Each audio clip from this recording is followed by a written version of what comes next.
All right, welcome back. A very good morning to you. Welcome to Daybreak. CBC. Ndio topic ilikuwa hapa na kina Ayub. Kama na sisi wenye tuko kwa hii meza ndio tuta benefit. Okay, hatujajua Roberta atatuambia. Maybe there is a secret she wants to confess. But until then, that was a very interesting conversation. You can catch it a little bit later on from 9 a.m. Welcome. Today, as you can see, we are a lean team. This is the team that is delivering today. Our teams are in the diaspora. All of them are on international assignments. Nikani mitu stokangi huku. Tawatoka. No, itabidi. Huyo mwenye akona hiyo part nyingine akitenge asikupeleke mbali. Sasa asikufanya kichezimi. Acheze tu within. Unasema mwenye akona hiyo side. The other part of the kitenge. Hakuna ukiona mtu amevaa kitenge kama hii mwogo. Kuna mwingine pale anatembea nayo. Yes. Then watakutana. Very good. You might end up unajiuliza, but I thought I had a chance. This is a clear indication that you're wasting your time here. Yes. So right. Before we proceed, people, you need to know this table is sponsored by Arsenal. Why? Because you're on top of it. Yes. He wants to say CBC and everything. There's nothing about CBC. CBC is more important than Arsenal. And mimi niko hapa kwa meza. In fact, watu wa Arsenal wanafaa kusoma hiyo table na CBC ndo wakianguka wakuwe sawa. Anyway, Bobbie, how you doing? Hi. Morning, how are you? I'm good. Niko salama pia. Uko fresh? I feel good. Unaka poa. I like the weather. Thank you. Vile Shata amesema. You like the weather? Wait. He likes the weather. Can we finish introductions? You're right though. Kila kitu uko sawa. Acha niseme ni juu kukikuwa wet nje hakuna dust mob. Oh, okay. That's why. So, okay. We're talking about the weather. So ni better ikwe. I promise. I am a student. Ukiwa weti nje hakuna dust. Wachia hapo. I am a student of literature right about now. Whatever Bobbie has said can be interpreted in so many different ways, including watu hawana hopes. Na lakini sasa huko wene ukambani. Aya, so that is the point. You get it. I knew it. You don't tumetolewa kwa mahesabu. Just like that. Uko sawa lakini? I am best. Yes. I thank God. Na wewe uko aje? Hata mimi niko fresh. Wewe na Bobbie mtanipeleka kwa mtu wenyu wa Luku. Tutakupeleka. Unakaa vizuri. Yeah, asante sana. Amazing. Yes man. All right about now. Let's today. Iko sawa? Familia iko sawa. Amazing. This morning, we want to talk about, it's a very delicate topic, and we want to just delve into it and give it perspective. And this arose, my good friend Mike Washira posted a video on his platform, and it was talking about how men are perceived in the modern day of female women empowerment and affirmative action and feminism and all of that, and what it is doing to men. Now, we must begin the show with this disclaimer. We are in no way against women empowerment, your views on feminism, affirmative action. These things are good, and they must be upheld. They are good because we have come from far. We can't say that Sasa, we have done enough for women. Let's now focus on the boy child. Apana, there is still more that needs to be done. But in the meantime, between time, let's also listen to what the boy child is saying. All right, let's take a look at that video, and then we'll come back and talk about it. Men have been feminized for so long now, and women are told, get stronger. So you have society that's constantly propping women up in the sense of saying, you don't need a man. Go get that career, get that 9 to 5, climb that corporate ladder, get in the gym, get strong, be Sarah Connor from The Terminator. I know I grew up in that time where I was like, oh, I want to be Sarah Connor, Of course, that was a movie, that wasn't real. But you have women getting that message, and you have guys getting the message. Sit down and let the girls talk in school, they say. Sit back. You've been talking enough. Guys have been talking enough in this life. Let the girls step up to the podium and talk. Let them have their chance. And the guys are deflated all the time. I've seen it happen in academia all the time. Guys get the message that if they're masculine and they're proud of that masculinity, that that's somehow toxic and they have to now become more feminized. I believe this is all by design because, as I've said many times, you can't destroy a society without going after strong men, because if rebellion needs to happen, that's the group of people that are going to stand up. There it is. So that is the context of that conversation. Shato Mu translate na Kiswahili. anasema kwamba Sikuamini. Bobby should say. What are we to explain? Okay, say Bazu. Yeah. the same problem you have with English, she has with Kiswahili. The context of the conversation is this. I got it. That basically what to summarize is that while women are propped up and put on podiums and taught and given their voice, in the middle of them being given their voice, the men are losing theirs, and not because they want to, but because society has kind of pictured it in that way. I'll play another video also in terms of just the way you can talk to a man vis-a-vis how you can talk to a woman. But just in that context, from the video, as Shatta digitizes and digests. Bobby, what do you think? So we're going to explain in Kiswahili. Not mentioned one Swahili word. It's not that you're not, you don't understand. It's like me. It's just like me. I would have done the same thing. This young man is crazy. Go ahead. Okay, wacha niseme na Kiswahili. So your video in a text. But anyway, my opinion is, okay, I have a question. Okay. Who is doing that to men? Society. Who is society? Society is academia, like she said. It is women and men. Women and men doing it to men. Okay. So which kind of women are saying these things to you? Is it the women that you guys are dating? Is it the friends that you hang around? Is it the women in your circle? Which kind of women? It is women. The women that have most women in society. Msiniambia stories za watu kwa streets. Nawauliza nyinyi personally. Ni women wenye tunaona, ni women wenye tunaona in positions of authority. Yeah. Ni women wenye wengine we have the unfortunate unfortunate need to date and or marry. Yes. Wote wanasema hata wakupress. Yeah. Wote wanatushow hizi vitu. I'm asking because then maybe you guys are hanging around the wrong women, because you see, there's something called feminine energy and there's something called what she was trying to explain, feminization. I don't believe in feminization as a concept because it's like umama, ni kama kusema umama. And that to me falls under toxic masculinity. Because why are you listening to a woman to tell you how to be a man? A woman has never been a man before. Why are you listening to society to tell you how to exist as a man?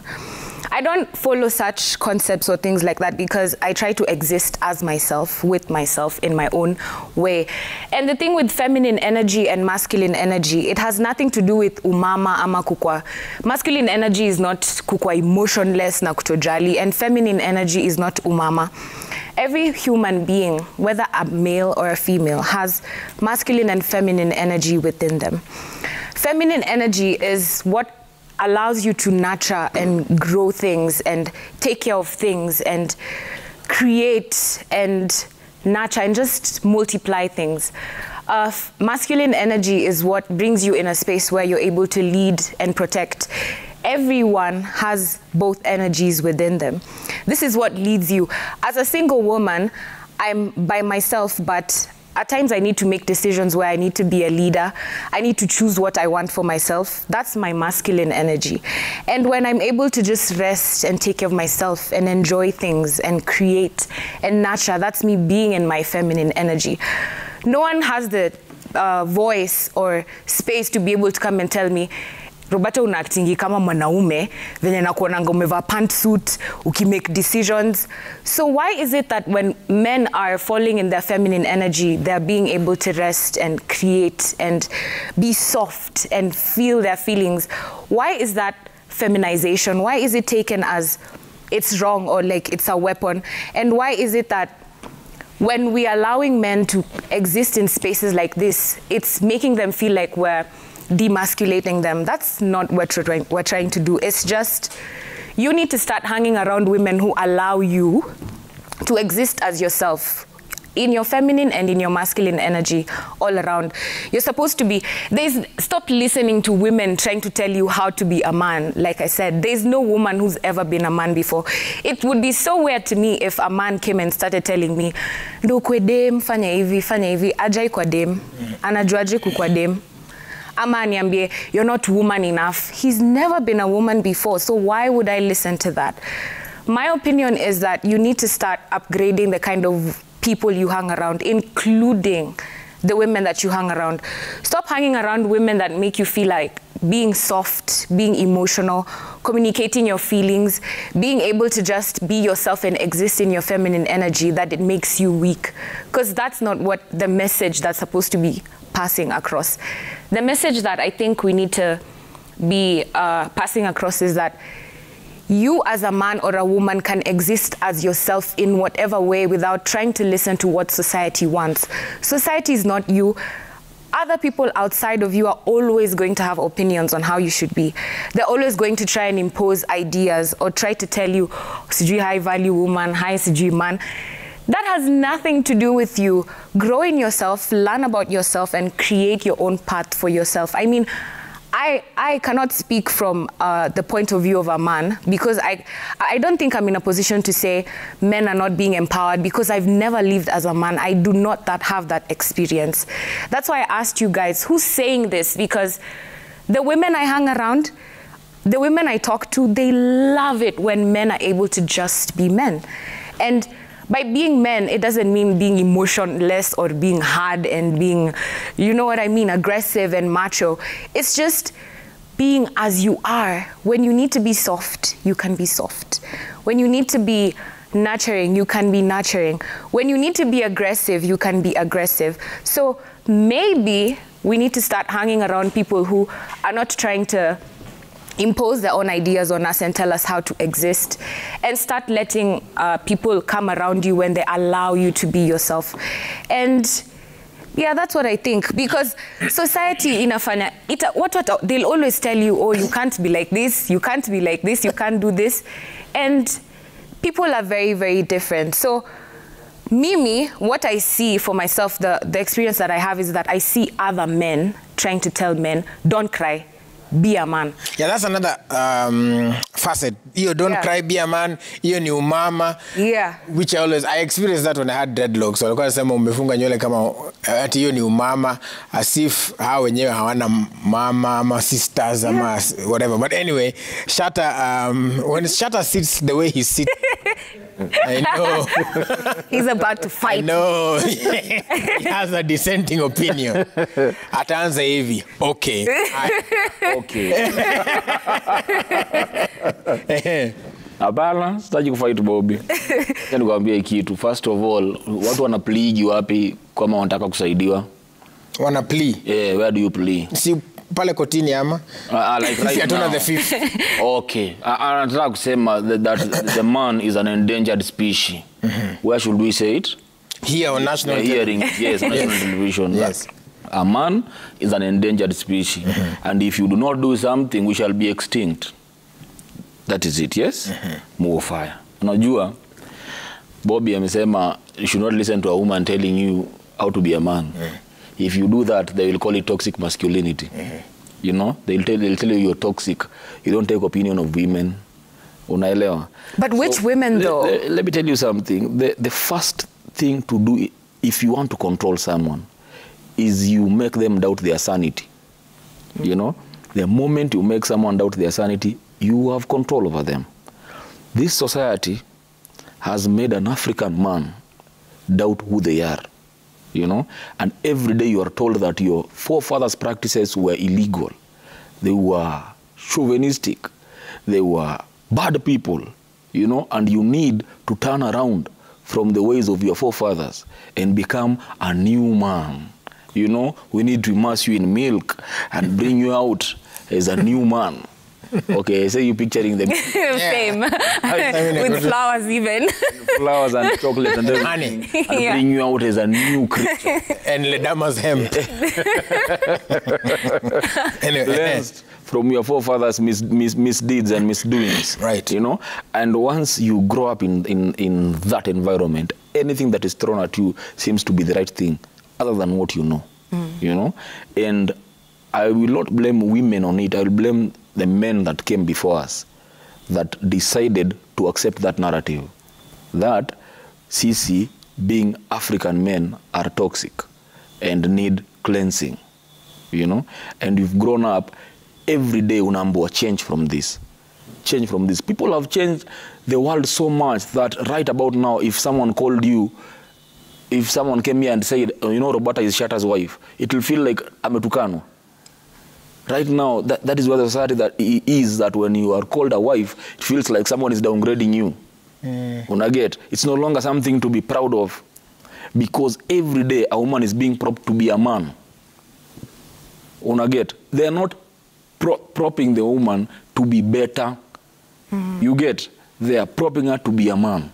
If this society could have found a way to live without men, my friend, tungekuwa sisi wote tume incarcerated. Right about now, sisi wote tungekuwa tumefungiwa pahali as wild animals that do not fit in this society. That is what would have been apparitions. People would just look at us as phantoms. You appear somewhere and they think, okay, when I talk about men, I get emotional, but that is where we are headed. Right. That a man will be viewed as a phantom in future. People will see you as a ghost. You are not supposed to. You see, a picture, utambia barabara iko very lonely, and all you can imagine is a ghost appearing from somewhere. That is where this society is taking us. Unaelewa? Because, let me ask you, umegrow leo kama mtoi, wewe ni kijana, but every day unaonyeshwa vile ufai kuwa wewe. Unatrainiwa kuwa mtu mwingine. When you grow up finally and you are a man, will you ever remember who you are? You've been propped to be someone else. You get? Yeah. People have been telling us we are equal. We are not equal. You know? I can never be a woman, whether I want it or not. I can never match a woman, you know? And whether a woman wants it or not, she can never be a man.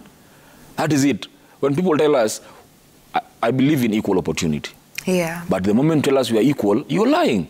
It's clear as day and night that you're lying. We are not equal. Mimi siwezi za hata nitake. You get? Kuna vitu siwezi fanya kama boy na kuna vitu dema hizi fanya. But this society inaonyesha dema anaweza fanya kila kitu boy anaweza do. And that is where we are going wrong. When you see scientists being applauded out there saying in 2030 we will be able to have children without men, and people applaud that. Every day people are trying to eliminate you, man. Every day. No way. And you're clapping. Benefits of science. And every day, okay, they're thinking, how do we eliminate this man from society? How do we make this man? You know, there's a day I was seated somewhere and I told people, by the way, if you are not careful, in 10 years from today, we will have boardrooms where men will not exist. You know? Because no one is thinking about kijana akimaliza form 4, anafaa apelekwe kolea, somesha afanywe nini. Unaget? As much as affirmative action is good, it should not forget the boy child. Unaelewa? Now, you don't have to bring the boy child down to lift the girl child. That is where people go wrong. It's like mtu akuja seme hapa, uwezi kuwafanua Willis na ukuwafanua Shatta. Why? You can be a fan of both. Yeah. Both of them. You know? Yeah. I can listen to Gengeton, I can listen to reggae music. I don't have to choose one. Yeah. Unaget? But this society shows you hakuna enough space for both of you. One of you has to go down. Which is wrong. Mama, sisi ni watu wa reggae. Sisi nani watu wa gengeton. Sisi ni watu wa dance hall. Sindo kusema. Sindo kusema. Kwa nini, why can't we fit in sisi wote? Hiyo ndio kitu society inakufanyia na kuonesha kwa hii meza hamwezi toshea nyinyi wawili. One of you has to be out. Which is a lie. All of us can fit in here. Right. Unaelewa? We don't have to bring the boy child down to uplift the girl child. You can bring the girl child to the level of boy child, then bring them up together. Both of them. Na hiyo ndio kitu ningependa watu wajue. Tukisoma, tukifanya oral literature, please literature, oral literature. Oral literature, tukiact, kuna story we used to give. Yeah, the House of Mumbi. We used to say that Zamani, it was the woman that was ruling the world. You get? Then one day men sat down and decided, what do we do? Watu wa tisa. What do let's get them pregnant. At the same time. At the same time. God. Yeah, man. They're pregnant. We take over. We start ruling. You get?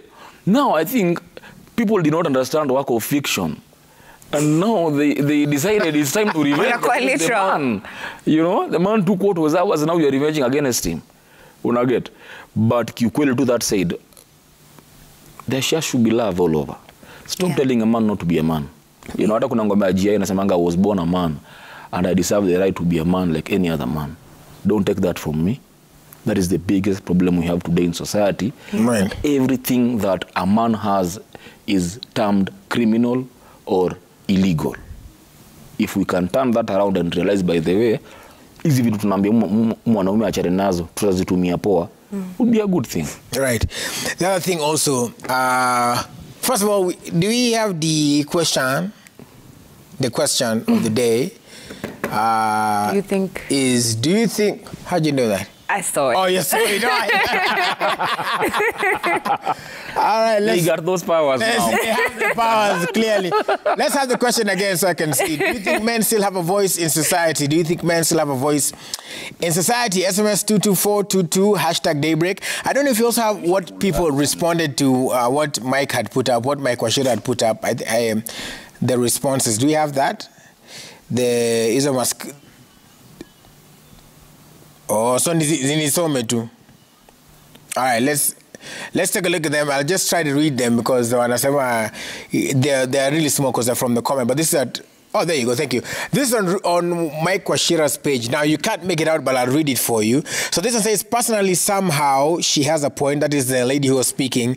I always say, as a woman or a man, life is about finding balance, irrespective of your gender.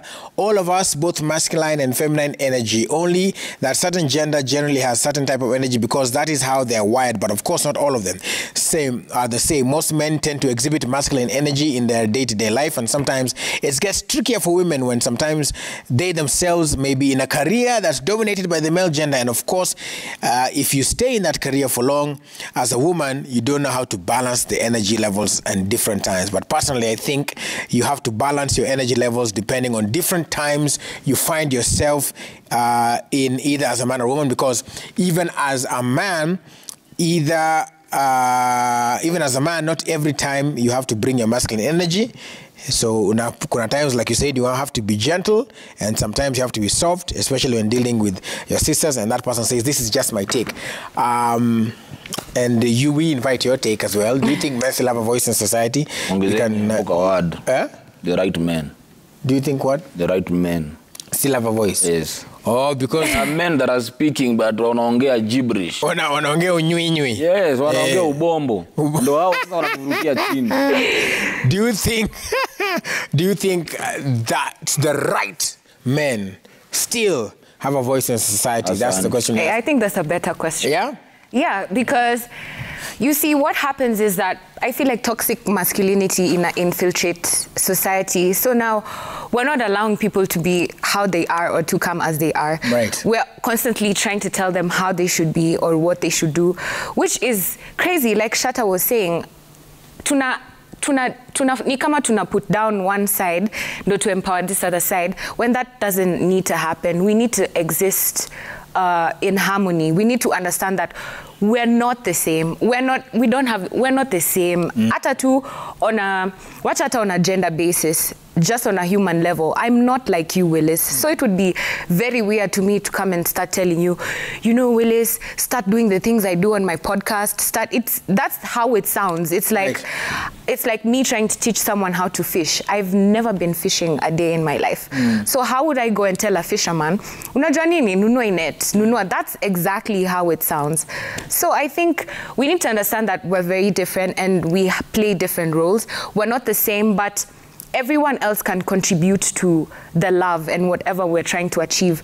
Niwe ulete power zako, mimi nilete power zangu na tujenge stuff. Si lazima tukue the same, tufanye the same things. It's to love each other in our differences and to understand that it's okay that we're different. Right. And I wanted to add something, but I forgot on what Shatta said, but I'll remember. All right. Shatta, the other thing as well is you've talked about the men before us. Yes. That allowed these things to happen. Yes. Your sentiments are echoed by one Ivy Namu. Anasema kwamba the patriarchal society pia. Yes. You know, the fact that there's only a certain, to them, the right man is a certain type of person. Ni mwenye ako financially stable. Ni mwenye, so kama huko financially stable, huwezi kaa kwa meza. Kama huna watoto in some settings, huwezi. Unajua vile, you know, I remember when I got my baby, akasema, ati watu wakaniambia wengine, ati sasa unaweza ongea na wazee. In the table of men. In the table of men, you know. So again, there is a narrative of, there is a certain type of man, like even when you say the right man, huyo ni nani sasa? Exactly. Yeah. The right man ni mtu ako conscience. Unaget, na ako upright. Unaget. But hii society ndio ile mnaendaga pali ushago kama wewe una do. Wewe sauti yako does not matter. Hata watu wakipewa soda wewe kwanza hata uliza unakunywa gani. Yani ukisema mbona mmenipatia hii? Mbona mmenipatia hii? Wewe unakuaga mzushi sana wewe. Yeah. Ama kama ule akona do, amesema majamaa hii familia inafaa kwenda left. Wewe uko soba, wewe hata ni mkubwa wake, una feel tunafaa kwenda right. Waamke waambie wazazi na wazee hapo, in my opinion, this family should go right. Wanakata. Tambo wache kelele. Wewe unakuaga na kelele sana wewe. Unasema tunafaa kwenda left. Why? Because akona do. Yes, and that happens even sometimes when you're in a decision has to be made. Yes. And you're like, no, I think tutengeneze madhe nyumba ya 2 bedroom. Wanakuambia sawa. Okay, sawa. Then sasa wanavuka ule akona pesa. Tufanye aje? Ati mimi naona 4 bedroom. Sawa. So hiyo. Sasa ukijaribu kuongea hapo, I think it's 2 bedroom because there is nobody else here. Nini wanakuambia sasa hiyo ni yako. Hiyo ni yako. Ndio ushago wewe ndio ifi yako anamboaga oshe matumbo huko. They are laughing, but it happens. I brush the dust. Yeah, na brush veranda hapo. Exactly. Na veranda ni ya dust. Nani kill, man. No, man. It's crazy. These things happen. We have monetized everything. Yeah. A voice. Kama una I think pesa need wewe, your classism. Unatuambia nini? Yeah. Wewe be humble. Enda utafute dodo ukuje uongee. Unaget ama enda utafute ng'ombe kama kwa watu wenye ng'ombe kwao ndio iko na value kuliko do. Ama enda upate watoi ukuje uongee kwa table. Ama ukiwa na daughters hata hau respect. Unaambiwa wewe cheki iko hivi na hivi. But Willis umeniuliza if the right men have a voice. Na nikakwambia it's the upright man. Unaelewa? Hii society I mean a blame wenye walikuja. Unajua, if you were to go back in history and see people that were carried away as slaves, you know, you are told that they took the best, they took the strongest. Now what they tell you is that they took workers, like laborers, they took labor from Africa. No, these people took kings. You know, they took our brains, they took the best of the best. Walikuwa wanakaa wanaangalia, these people, this man has run an entire society. Manage watu kuishi in order. Do you know, mimi naambiaga watu, it looks like it's abnormal, but Africa did not have prisons. Yes. Easy prison system you have, police, you nini, we did not have those things. How did we survive without those we were things? good. Unaget? And there were dispute resolution mechanisms. There were dispute resolution mechanisms and people would solve issues and be okay.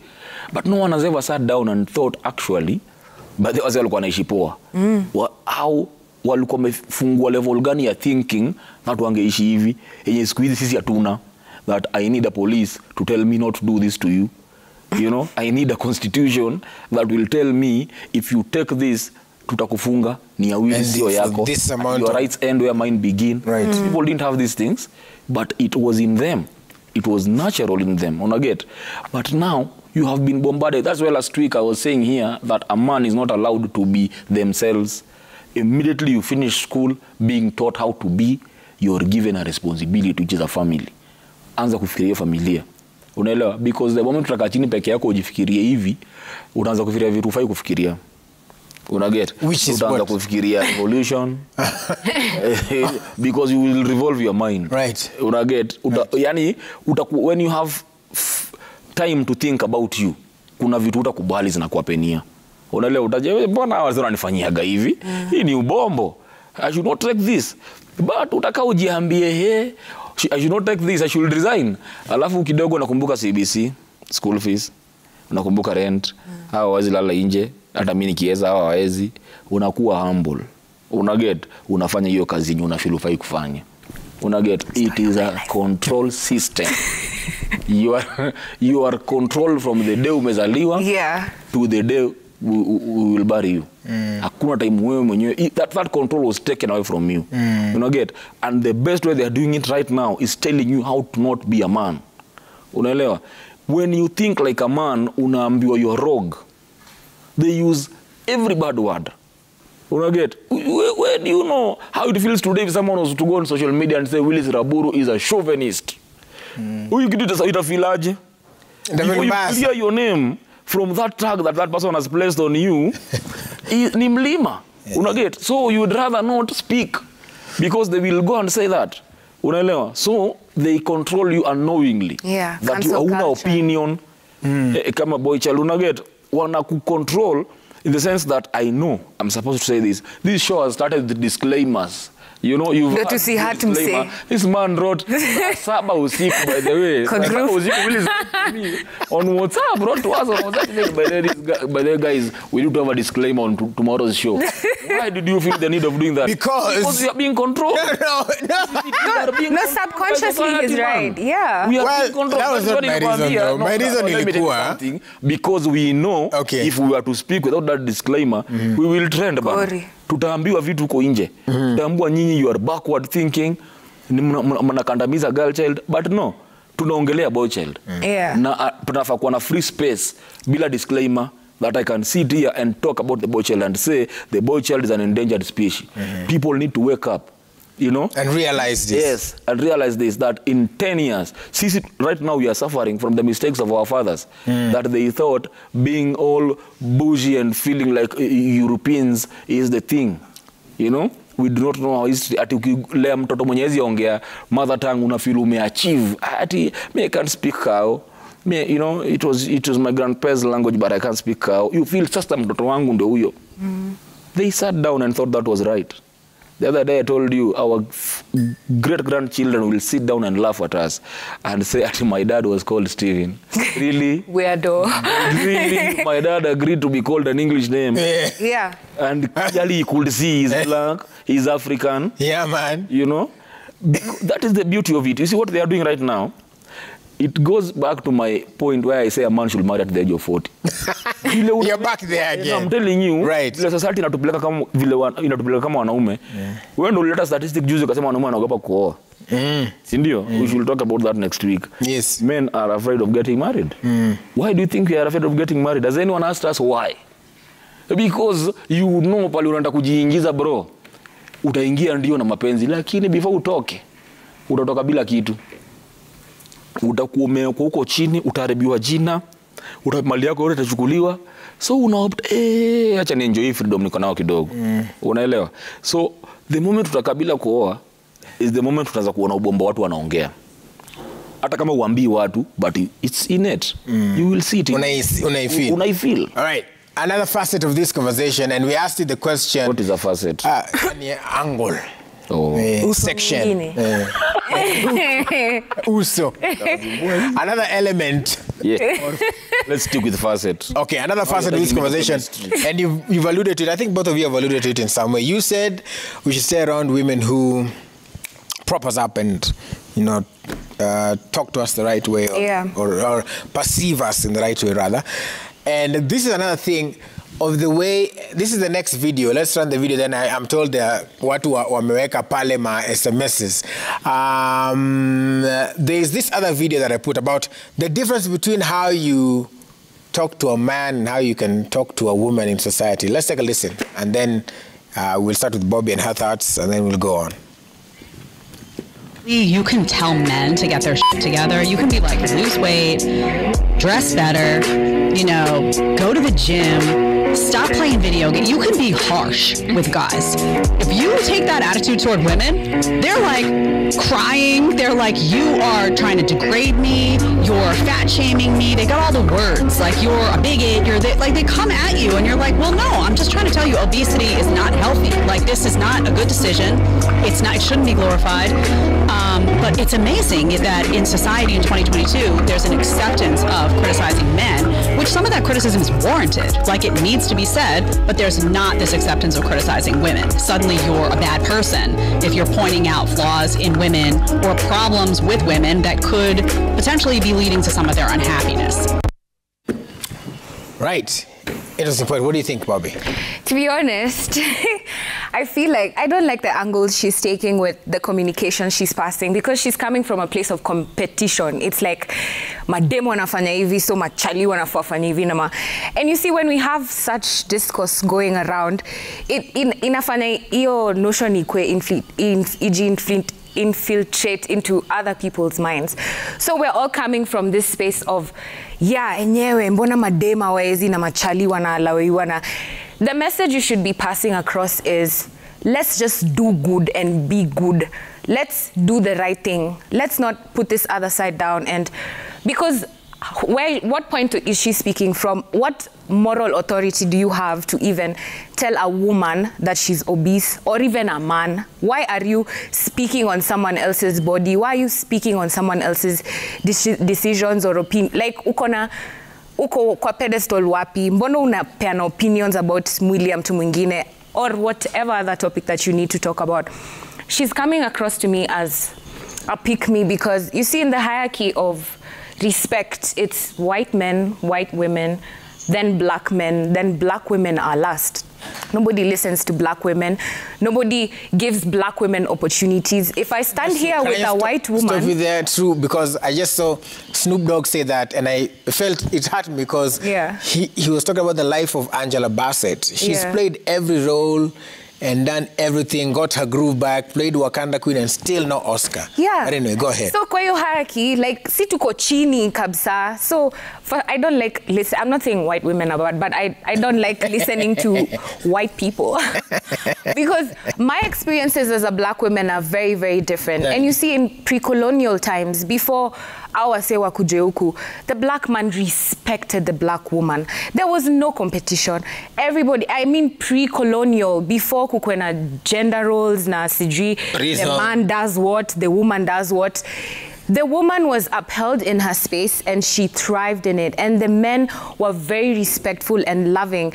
And if you listen to stories, your great, before traumas of colonialism na abuse in the relationships zianze, those things were not really that present in the pre-colonial times in Africa. Here we had harmony and we lived together, we loved each other. The men were not trying to be women. The women were not trying to be men. So I feel like she wants acceptance. She's speaking from a point of, she wants to be picked by men. She wants to be chosen.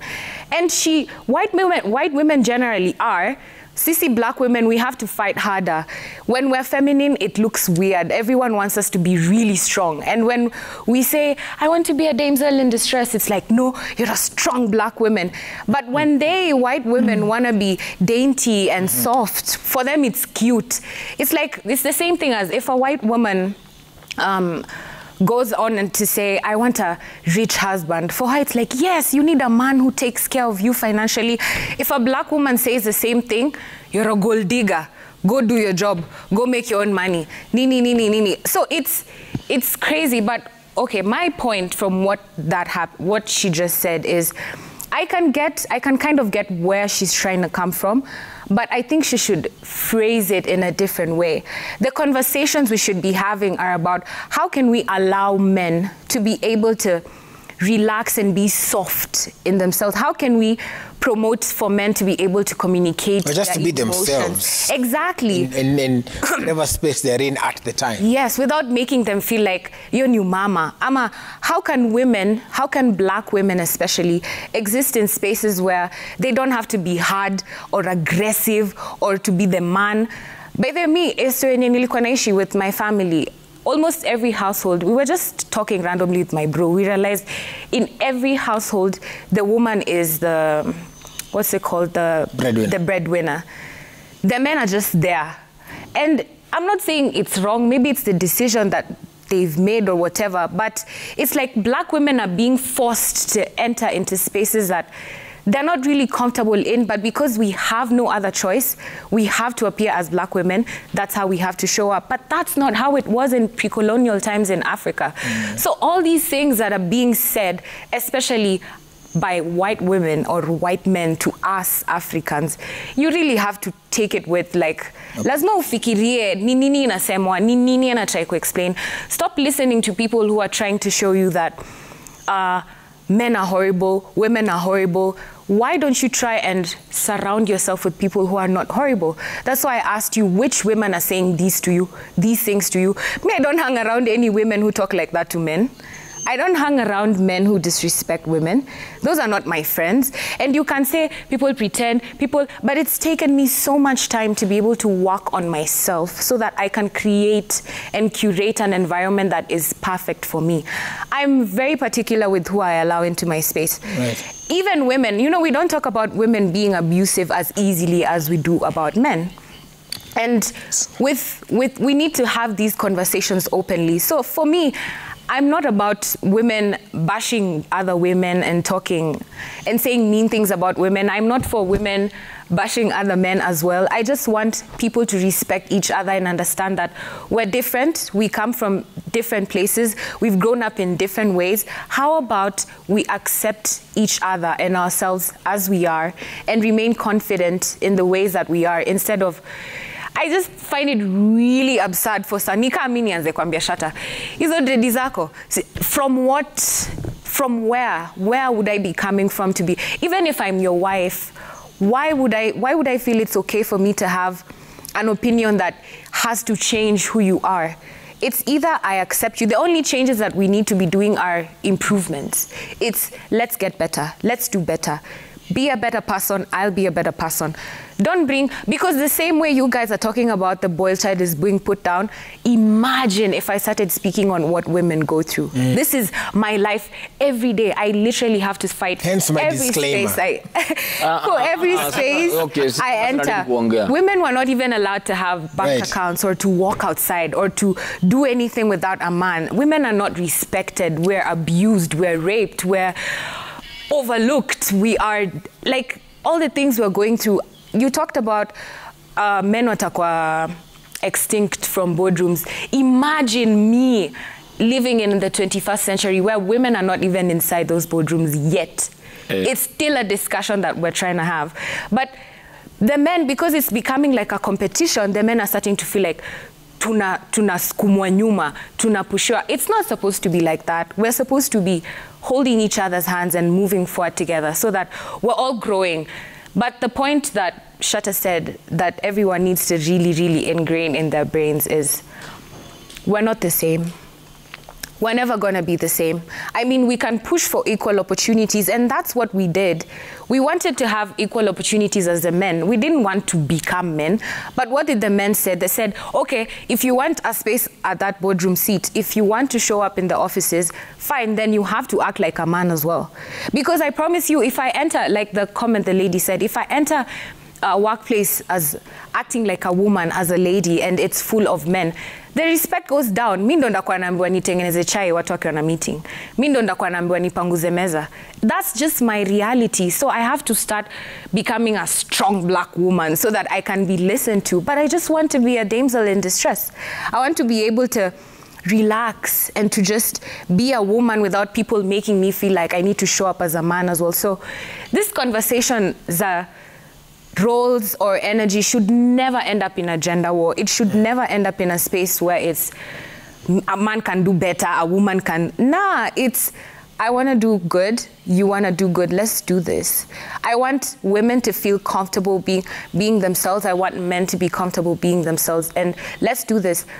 Juzi, nimekosana na beshte najaita kwa kana air, but it's just a practical example. Nimekosana beshte yangu kwa sababu if you guys know how big I am on communication, and I'd rather a lie, the truth that hurts me, than a lie that I will find out later. So this friend of mine, we've been having issues because they're very avoidant. They do not communicate their emotions. Anytime we're in a scuffle, they hide. So I have to always constantly go and reach out to them and reach out to them. But I reached a point where I was like, mbona me, he's not reaching out to me then? Kwani kila saa ni mimi. You see now, the energy dynamics is shifting. Now I have to show up as the one who's in charge, doing things. And they're just comfortable just sitting, waiting for me to come up. But if they were shown that as a man, it's okay for you to to be open about how you feel. It's okay for you to say. You don't have to hide. You don't have to be tough all the time. If they grew up knowing that, they wouldn't have to lie to me. They wouldn't have to hide their emotions from me. They'd know it's safe, because I try to create a safe space for people to just be able to be themselves. I'm very intentional about that because I know I always need it as well. But so siezi jam, juu najua haifanyi kuni hurt, najua ni conditioning yake, najua ni venye men wamekuwa brought up in the society, that if they act soft, it looks stupid. But all the women I hang around, all we're ever talking about is, can the men talk to us? Can they be softer? Can they tell us how they feel? Then you guys go outside there, the men are telling you, be a man.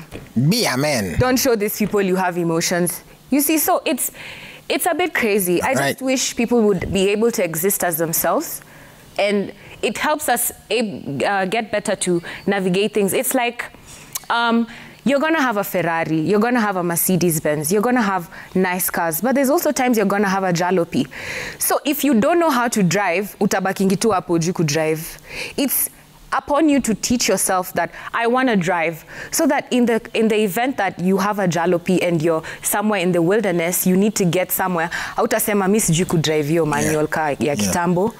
Mineza, you're supposed to teach yourself these skills so that you're able to navigate life. It's not for other people to see that you're soft or that you're weak. It's for yourself, so that when you feel angry, you know what to say, you know what to do. When you feel hurt, you know how to deal with it. Not ati ukijam una disappear. How will anyone ever understand you or help you or love you in the way that you need? Right. Now, I know there's some SMS, but I know Shatta has several points, so I'll allow him some time as well. More fire. First of all, hapo kwa Africa, tulisema before madam alikuwa ana run things. I owe you a hug tukimaliza show. Hiyo part. I love your hugs. More live. Yeah, man. But ingine, sasa pale to be depart, umesema we need to allow men to be ABCD. My point is, unatufika point that we need to be allowed to be. Unaget? These things I'm saying today will not be felt in any boardroom now. But in 15, 10, 20 years, it will be felt. Unaget? I am nasio kuongea mbaya kuhusu job yote ya mtu, but leo, ukienda rural Kenya, sawa, mdema akimaliza form 4, mzazi anakaza na blood dem anaenda kole. Kijana akimaliza form 4, anabaiwa nduthi. Unaona, anaambiwa changa, fanya vibarua, bae nduthi. Ingia kwa biashara ya nduthi. Sawa, na hiyo ndio population ina grow. Unaona, whether we accept it or not, in 15 years, these men will not be anywhere near the decision-making tables. That is what society has done to them. They have forgotten that these men, in 15 years, wale wako sahi, wana grow tu, wakishia. My friend, we have gone to client briefings, me and you. You know this. Ukikaa kwa boardroom sahi, ni nani wanakam kwa hizo boardroom kuongea? In 10 out of, say, in 10 people wamekuja ku represent, ni wangapi ni wanaume? Few. Unaona?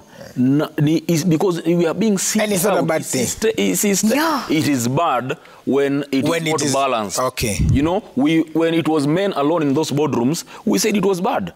It was bad that women are not in these boardrooms. They need to be in these boardrooms as well. So now, when men are not being in those boardrooms, we can't sit down and say, okay, the time yangu kukula. It is bad. If it was bad for women not to be in those boardrooms, it is bad for men not to be there also. So there needs to be a balance. There needs to be a balance. But what I am saying is that we are being sieved out. It's a systemic sieving out of men that people have not woken up to. And it shall happen. You are being made a laborer and a casual worker. You are being removed from every decision-making platform. And in 15, 20 years, this will be remembered. It happened, and people were silent about it when it was happening. Unaelewa? My point is that every man right now, ukigrow, before ufanye kitu unajisecond guess. Unajiuliza, am I being toxic? Am I being a chauvinist? Ukibring up issue ko home, first of all, unajiita kama mkutano. Unajiuliza, hii issue mimi na raise. Am I being a chauvinist? Am I being a toxic man? Am I not understanding my woman? Unaget? Because pia kuna vitu zimepampiwa kwa kichwa yake. Unaelewa? Ameoneshwa. Uwe madam, as much as Bobbie agree na yeye, kuna vitu anasema ni ukweli. Maybe approach yake ya kuzisema ndio wrong. Unaget? But kuna vitu anasema za ukweli. Kuna vitu unazaambia mwanaume usiambie mdem. Unaget? Na unajua wewe ni bazu. Like wewe ni Willis. So kuna vitu utaambiwa sasa wewe ujue huyu ni fala tu ajui. Si ndio? But mtu kijana ako 7 years akiambiwa hizo vitu, yeye anajua kudifferentiate. Hajui, anagrow na hizo vitu zinagrow ndani yake. Unaget? Na sana huo mse umesema vile uliaka dread alikuwa anakuambia sasa umezoka mdem. Huyo mtu ajui that ndo akwenda hiyo opinion ako nayo. Mwenye alimpigania apate hiyo sauti alikuwa na dread. Alikuwa anaishuka forest na hizo nywele akimpigania ndio kwenda hiyo opinion. You see? So much has not been told. Unaona?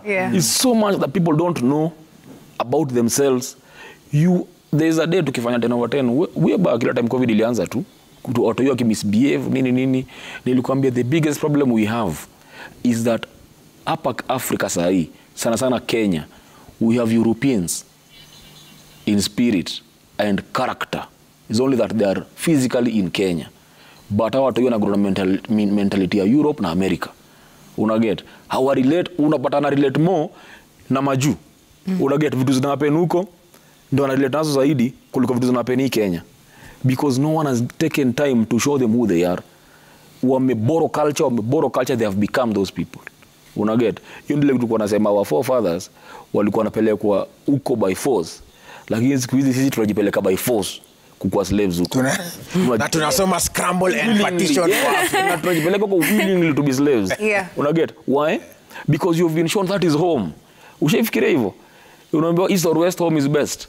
But right now unagrow ukijiambia huko ndio home. I need to go to the west. Huko ndio home. Because umegrow na hiyo notion. Ukionyeshwa huko ndio kupoa. It's better. Hapa ni kubaya. Hapo uko in slavery. Huko ndio home. So you work yourself up wanting to go home. There.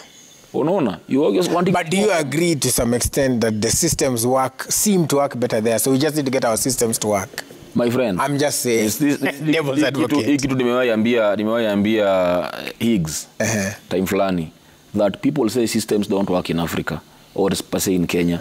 Systems work for the people they are meant to work for. Unaelewa? Systems work for the people they are meant to work for. This system is not meant to work for you. Unaget? Kuna mtu anaishi Kenya ni kama kwa maju. Unaget? That's why I said we elect millionaires. I said we elect millionaires go change the system that made them millionaires. Is that possible? We elect you to go change a system that made you a millionaire. To elect millionaire when to change system. They make millionaire. It's all in the head. You've not been fed the right information. And no one will ever give that the light of day. The right information, it shall never be brought to you. You have to want to be a better person. Wewe mwenyewe. Go seek this information. The Bible says, my people shall perish for the lack of knowledge. You know? That knowledge we do not have. That knowledge is hidden in books. That knowledge, the history we know today has been written by people that are not proud of our history. So they give us a fake history of ourselves. It is upon you to go dig deep. Go listen to your folks. Go listen to your grandparents if you can. Ask these questions, you know. And we ignore it. It is in you. I say it's innate. Your spirit talks to you. You just need to listen to it. And you shall realize, actually, hapa mi udanganyu. All right. Well, we want to take some feedback here just so that we... To want a direct and I acceptance is key. There is no day we'll ever be the same. Men and women. Let's take a look at some of the feedback real quick here before we wrap up the show. All right. Yes, men still have a voice because he is the leader of the family no matter what. That's an SMS. Mike from Rongai, men have a loud voice in society, but this does not mean that women don't. Let's coexist harmoniously. All right. Yes, some men have been feminized. The question here is, why should men attend women's salons for hairdressing and makeup? Just imagine men wearing earrings. Okay, who you? Hiyo ni homophobia. Yeah, all right. Men have refused to get out of their comfort zones of being an African man while women are moving up and doing what was meant for men. Okay. We should stop being African men. Catherine Wanjiko, who says she's a counseling psychologist. Men are being slowly morphed into women. Being a new disposition, they end up weaker than women. That is a counseling psychologist. And that is very true. Baba Kalum. The question is, who gives the woman the voice if not the men? I think we're in a society where men are so careless with the image they project in the family by drinking or partying, leaving the woman behind to run the home and not the house. Children in the home then grow up knowing that the woman is a strong gender. In the generation we have now, consider the woman being strong than the absent father who we have. That's why a divorced man will die faster than a divorced woman. That is Nani Baba. Okay. Baba. Obilo. From moja tu. Girls wamebebwa sana na system. Free pads, free talks, easy job allocation, low university entry points, alafu wanataka bado tuwaweke. Sijaipata hizo vitu zote. Selective hiyo yake. Sharon, I believe Shatta has a great point. Nowadays, when men speak, they're termed as being chauvinistic and gender insensitive. It has made the boy child feel they shouldn't talk or speak against certain things, lest the society condemns them. I believe in uplifting both. The worst idea with our girl folk is they talk as if we are in South Africa during apartheid era. The world has turned liberal. Let us enjoy weather what? Hey, I need to enjoy weather what? Oh, sorry. No role should be inferior to another role. A man roofing a house and a woman cooking, all these are equally excellent roles. Most of the women have been misled to view some of their roles as inferior, as if being in the kitchen is inferior to being in the boardroom. All right, cool. All right, so different points there. Clearly, this conversation have to go on from here because, of course, we are out of time. But we'd like to thank you for all of the points that were made. I'd like to thank Mike Washira for posting that particular comment. You can go there. There are very interesting comments on his page. So that's, it is, let me just give you the right handle there. It is The Real Mike Washira. Yes, The Real Mike Washira. Go there and check it out. On Instagram, you can see what people are saying about this. It's a very interesting thing just to open akili yako. Mimi, I'd like to confess, I've learned a lot today from hearing both of you speak. It's really opened my perspective on vitu. Especially vitu tunaambiwa pale NJs. Yeah. Na for the white cats. Yeah. But it's all right. I think at the end of the day, one of my favorite tweets or rather quotes, it's even on most of my pages, it is by Kwame Nkrumah, who said, I'm not African because I was born in Africa, but because Africa was born in me. Yeah, man. So let's keep that. Let's not forget our heritage, where we came from, who we are, what makes us who we are. And of course, in everything, there's the good, the bad, and the ugly. So let's work together to make sure that we just live in harmony. But for the boy child, mutu naye sikwambia uwezi. Yeah, in the words of Marshall Mathers, you can do anything you set your mind to, man. Yeah. All right? And kama ni kutafuta pesa, tutafute pesa wote. Because again, in the words of Dwayne Carter Jr., a.k.a. Lil Wayne, too much money ain't enough money. Yeah, man. Your design. Yeah. Check Mungu wabariki sana. Talk to each other at the end of the day. If you let a man understand what a woman is going through, what Roberta said is very true. The things that women go through, just walking usiku past 9 p.m. Unasikia ati nani enda uchukue nani kwa stage, lakini boy child anakuja tu. Yeah. So think about it. Understand each other so that we can understand each other and grow, and it will be better. Successful people look like you. Full stop. Peace and love. Follow. Oh, wait! Follow Robertta Bobbie. Follow Shatta Boy.